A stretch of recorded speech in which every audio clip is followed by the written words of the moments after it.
4 মাসেরও কম সময়ের মধ্যে হতে যাচ্ছে যুক্তরাষ্ট্রের প্রেসিডেন্ট নির্বাচন। তার আগেই নির্বাচনী সমাবেশে সাবেক প্রেসিডেন্ট ডোনাল্ড ট্রাম্পের গুলিবিদ্ধ হওয়ার ঘটনায় রীতিমতো উত্তপ্ত মার্কিন রাজনীতি। অল্পের জন্য প্রাণে বেঁচে যাওয়া ট্রাম্পের রিপাবলিকান প্রার্থী ঘোষণার দিনক্ষণ চূড়ান্ত হবে সোমবার। এ অবস্থায় তার উপর হামলার পর নানা মহলে আলোচনা, নির্বাচনে এ ঘটনার কেমন প্রভাব পড়বে তা নিয়ে।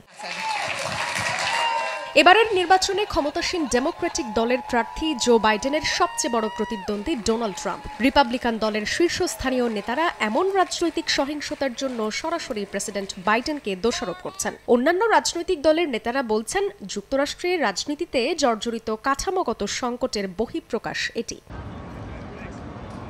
এদিকে বিভিন্ন মার্কিন গণমাধ্যম বলছে, নির্বাচনী প্রচারণায় ব্যাপক প্রভাব ফেলতে পারে এই হামলা। কারণ শনিবার পেনসিলভেনিয়ায় সমাবেশে গুলিবিদ্ধ হওয়ার পরও রক্তাক্ত অবস্থায় মুষ্টিবদ্ধ হাত ওপরে তুলে হার না মানার ইঙ্গিত দেন ট্রাম্প। এতে তার ওপর ভোটারদের সমর্থনের বিষয়টি আরও জোরালো হতে পারে বলে ধারণা করছেন অনেকে। গুলিবিদ্ধের ঘটনা উল্টো তাকে নির্বাচনে জয়ী হওয়ার সম্ভাবনা বাড়িয়ে দিল, পাশাপাশি নির্বাচনে মোড়ও ঘুরিয়ে দেবে।